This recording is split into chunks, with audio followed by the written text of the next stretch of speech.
Mga master, okay lang bang? Huwag niyong skip ang mga ads sa aking mga video kung okay lang mga master. Salamat sa solid na suporta po. Yon, what's up mga masters? Nandito na naman tayo sa panibagong araw, panibagong kabanata na naman ang pagsasama-samahan natin ngayon guys.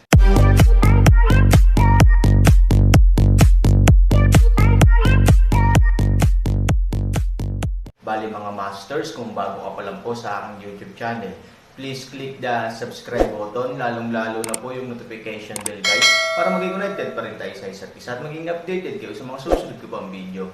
Bali mga masters, bago natin umpisahan ng kwento ay mag-shoutout po muna tayo para sa mga solid nating tagapakinig. Shoutout kay Robert Tolentino. Shoutout kay Jeeps Ignacio. Yun na nga mga masters, no? Bali hindi na ito patagalin. In 3, 2, 1, let's go!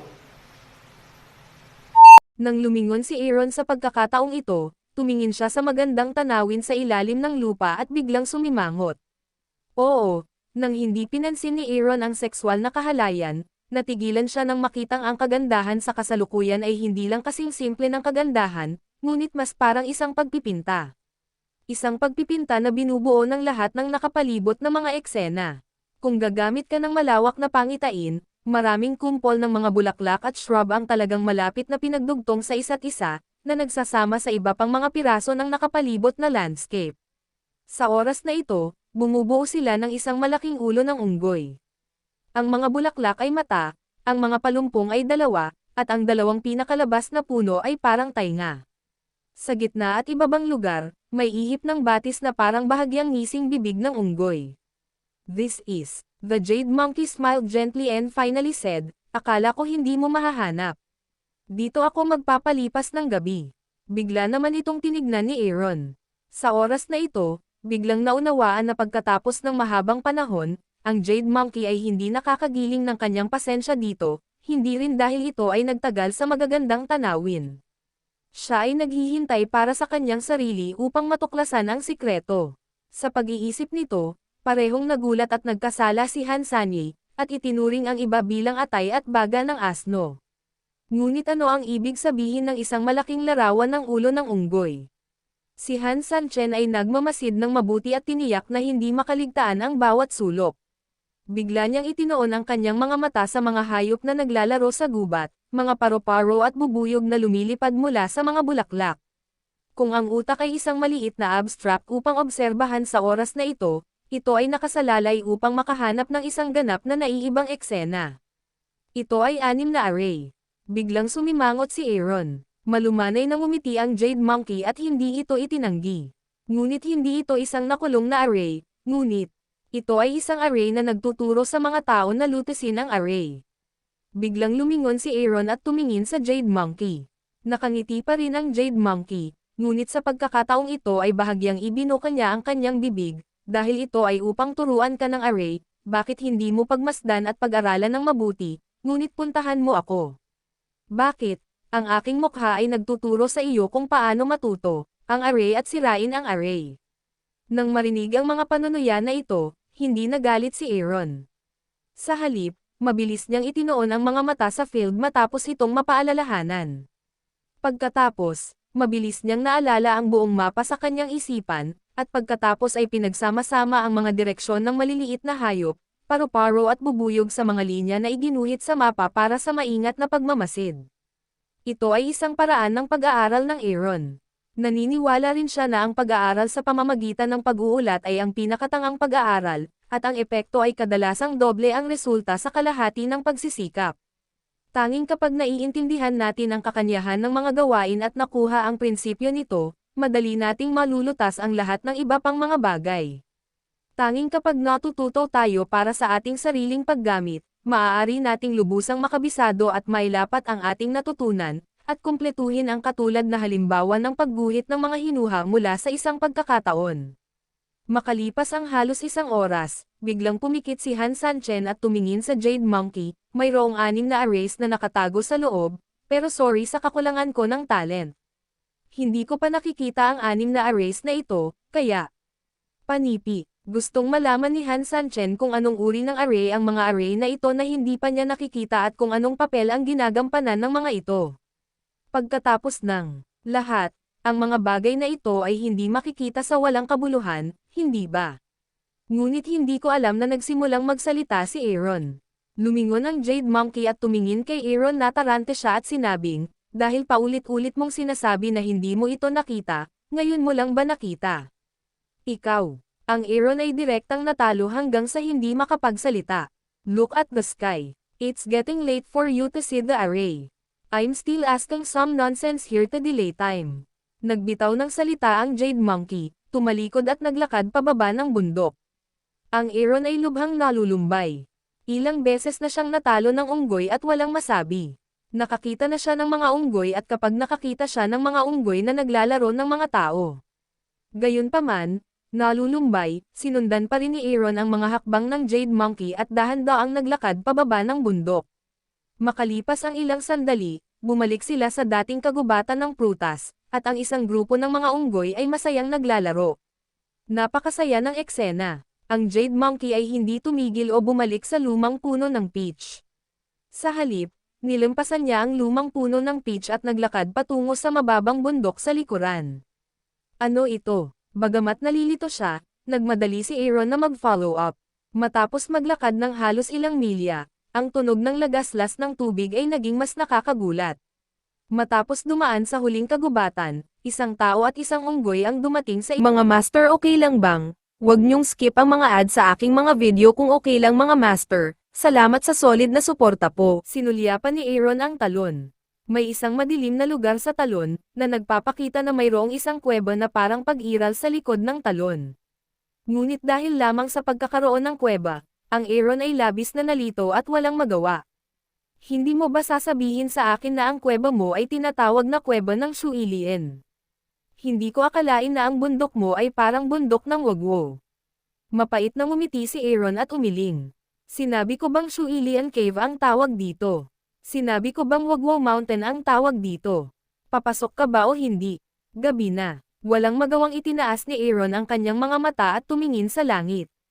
Sa oras na ito, napakaliwanag pa ng kalangitan.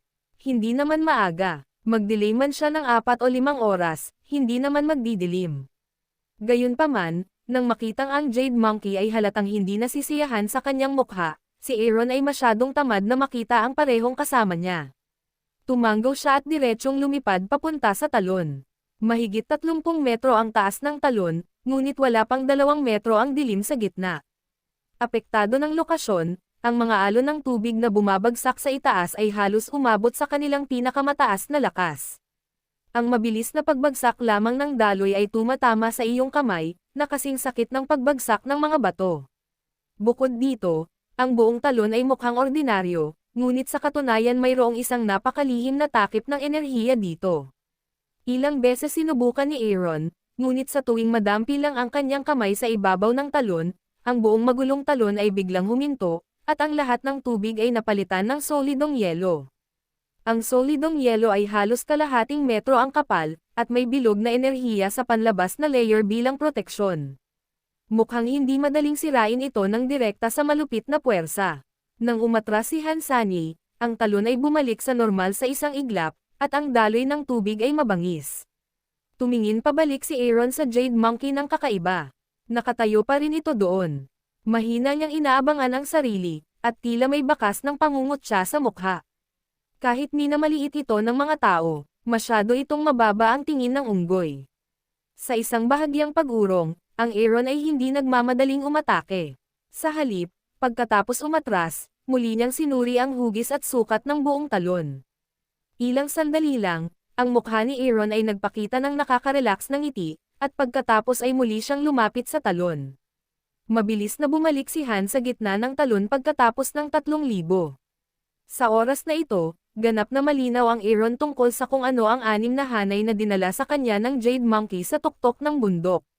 Ang kaliwang bahagi ng mukha ng unggoy ay talagang pangkalahatang hugis ng talon. Naturally, maaaring direktang masira ng Aaron ang array sa harap niya sa pamamagitan lamang ng pagsunod sa mga flight track ng mga butterflies at bees sa orihinal na kaliwang bahagi. Simple lang. Sa bahagyang pagbilis ng katawan ni Aaron, tumawid siya sa talon. Sa likod ng talon, gaya ng inaasahan ng Aaron, ay may isang kuweba na halos 2 metro ang taas at 1 metro ang lapad. Mahigit 10 sentimetro ang layo mula sa bakana ng kuweba hanggang sa rio. Ang mga pagsabog ng tubig na tumutulo sa dahan-daang anyo ay bumabagsak sa tuktok ng kuweba, unti-unting bumababa. Gusto lang iyangat ni Aaron ang kanyang hakbang, ngunit biglang sumimangot. Sa hindi sinasadya, bigla siyang napasulyap sa lupa kung saan tumutulo ang tubig. Sa oras na ito, mayroong ilang mga butas. Sa pag-squat down, natagpuan ng Aaron na ang mga butas na ito ay tumutugma sa tumutulo na tubig sa itaas. Hindi man kalakihan ang bawat butas, halos mailalarawan ng kanyang bayaw ang lalim nito. Nangangahulugan ito na ang mga patak ng tubig na ito ay talagang mabilis na tumagos sa bato. Higit pa, rito, kapag nahulog sila sa katawan, tila hindi gaanong mahalaga, ngunit maaari silang direktang tumagos sa kanilang sariling katawan sa isang iglap, muntik na matamaan, mapait na ngumiti si Aaron at gumalaw muli, ang sumunod na segundo ay naglakad siya patungo sa kuweba sa kakaibang bilis. Oo nga, saglit lang, dumaan ang Aaron sa tumutulo na tubig at pumasok sa kuweba, 2 metro sa kuweba, may tarangkahang bato, sa harap ng gate, may 2 stone monkey statue, sarado ang gate at mukhang walang tagalabas, para sa puntong ito, natural na madaling mahuli si Han Sanchen, ang kakayahang umangkop na paggamit na natutunan niya ngayon ay ang paggamit ng kapasidad ng transportasyon sa kanyang kamay, at pagkatapos ay direktang kontrolin ang 2 batong unggoy, bahagyang pumikit ang kanyang mga mata, at ilang kakaibang linya ang muling lumitaw sa kanyang isipan, gaya ng ipinapakita sa itaas, kinokontrol ng Aaron ang Stone Monkey upang gumuhit din ng mga gourds, nang matapos ni Aaron ang kanyang aksyon, binuksan din ang tarangkahang bato. Storytelling channel sa YouTube. Sa sandaling bumukas ang tarangkahang bato, biglang lumitaw ang isang kuweba sa mga mata ni Aaron. Kahit na ang kuweba ay matatagpuan sa talon, ang kakaiba ay ang linya ng paningin ng buong kuweba ay hindi pangkaraniwang maliwanag. Sa gitna ng kuweba, mayroong isang batong unggoy sa gitna, na may hawak na mahabang stick sa kaliwang kamay at isang korona ng antelope sa kanang kamay, at malumanay na inilalagay ito sa bahagyang nakataas na tuhod ng kanang binti. Ito ay nagpapakita ng parehong paglilibang at pagmamataas. Pumasok si Aaron sa kuweba at tumingin sa paligid, ngunit nakita niya na may mga berdeng baging sa kuweba, na medyo elegante. Ngunit ang kagandahan ay sandali lamang. Biglang, ang mga berdeng baging na iyon ay direktang kumaway, naging libu-libong manipis na mga kamay at sumugod patungo sa Aaron. Hindi nagmamadali si Aaron at bahagyang pumikit. Ayon sa pagliliyab at pagsasaya ng mga hayop sa damuhan, mabagal ang paggalaw ng kanyang mga kamay. Bagamat tila napakabagal ng pagkilos ng Aaron, ito ay lubos na nagkataon na ang mga berdeng tendril na iyon ay hindi makakasakit sa Aaron sa anumang kaso. Halos 12 hakbang pa lang, nakarating na ang Aaron sa Stone Monkey statue, at ang mga nakapaligid na green tendrils ay biglang lumiit at bumalik sa orihinal na fixed position. Naging kalmado muli ang lahat. 4 na beses na, total 6. Kung isa itong estatwa, dapat may naghihintay pa sa akin. Bahagyang binuksan ni Aaron ang kanyang mga mata, tumingin sa paligid ng kanyang mga mata at mahinang sinabi. Sa sandaling bumagsak ang boses, yumanig ang lupa at ang mga bundok ay yumanig saglit. Sa isang kisap mata, nakita kong papalapit na sa akin ang mga dingding sa lahat ng panig at ang pader sa itaas ng aking ulo. Malinaw, kung hindi ito pipigilan ng Aaron, ang 5 pader ay direktang ididikit ito sa putik ng karne sa loob ng wala pang 2 minuto. Gayunpaman, hindi nataranta ang Aaron. Naalala na niya ang 6 na array. Pabayaan mo silang basagin. Ngayon ay ganap na walang problema para sa kanya na bumuo ng isa. Kung mayroon kang tinte sa iyong puso, hindi ka natatakot sa pagsusulat. Na may bahagyang ngiti, gumalaw muli ang Aaron. Ang ginaya niya ay ang tindig ng mahabang puno na malumanay na umiindayog ng umihip ang simoy ng hangin. Sa kanyang pag-iling, ang bilis ng pagsulong ng 5 pader ay hindi mabagal ngunit mabilis. Sa isang kisap mata, ang 5 pader ay hindi hihigit sa 10 sentimetro ang layo mula sa Aaron, at malapit na niyang pastahan ang Aaron sa mga meat patties. Ngunit sa oras na ito, hindi pa rin kumikibo si Aaron, napakatahimik lang, nanginginig ng mahina ayon sa anino ng puno sa kanyang alaala. Kahit isang mahinang ngiti ang lumitaw sa mukha ni Aaron. Bang! Muling nagtulak ang 5 pader, at sa pagkakataong ito ay halos damaykit na ito sa mukha niya. Ang distansya sa pagitan ng dalawa ay maaari lamang ilarawan sa milimetro. Ngunit sa susunod na segundo, may isa pang dagandong, at biglang umatras ang 5 pader. Nang muling imulat ni Aaron ang kanyang mga mata, bumalik ang lahat sa orihinal nitong anyo. Ganun pa rin ang kuwebang iyon, napakalawak pa rin. Kahit na ang pag-alog ng puno ay tila isang paraan upang masira ang hanay, ito ay hindi. Dahil napakaliit ng swing range nito, mukhang hindi ito isang paraan para masira ang array. Ang gusto nitong iparating ay talagang isang uri ng espiritu o kaisipan. Ito ay kasing tatag ng Mount Tai at hindi kumikibo o nanginginig. Natural, ang array nito ay maaaring masira. Kung magpupumiglas man ako, ang 5 pader na ito ay dudurog sa akin sa sarsa ng karne ng walang awa. Bumagsak ang mga salita ni Aaron at tumingin sa unggoy na bato sa kanyang harapan. Dapat din itong isang array. Kasabay nito, ito rin ang huling array. Gayunpaman, sa pag-iisip ng panghuling breaking ng array na ito, hindi napigilan ni Aaron na ngumiti at umiling-iling, bamantong hininga. Walang magawa si Aaron, hindi dapat ganoon, ngunit kahit na humihingi ako ng paumanhin para sa pagkawasak ng sangkatauhan, pagkatapos nito, nahulog si Aaron sa kanyang manggas at lumuhad ng direkta sa harap ng unggoy na bato, ang bulaklak sa gitna ay minsang umindayog ng marahan kasama ng hangin at ng puno, ngunit ang kahulugan ng puno ay manatili. Paano ang bulaklak? Yumuko ka, ang kahulugan ng salitang ito, kasama ang estatwa ng unggoy na bato sa panahong ito, natural. Ang kahulugan na kinakatawan ng natitiklop na baywang ay napakalinaw, ayaw sambahin ng Aaron ang mga hindi kamag-anak o kaibigan, lalo na ang mga medyo nakakatakot, nagpasya si Hanian na basagin ang mundo alang-alang sa 3,000 blood monkey, huwag tumingin sa patay na si Zhang Boshi, ngunit para na rin sa kapakanan ng mga taong Mercury, habang nakaluhod si Aaron, biglang yumanig ng malakas ang stone monkey statue sa harap niya, saglit na huminto ang pagyanig, at isang gintong liwanag ang bumungad sa mga mata ng batong unggoy. Yun na nga mga masters, no? Bali panibagong kabanata na naman yung natapos natin ngayong gabi. Muli, maraming salamat po talaga sa walang sawang suporta po sa aking YouTube channel na talagang inaabangan nyo po ang bawat upload ko po. Bali mga masters, magkita-kita ulit po tayo bukas ng gabi at ngayon po ay magpapaalam po muna tayo. Bali mga masters, bye-bye!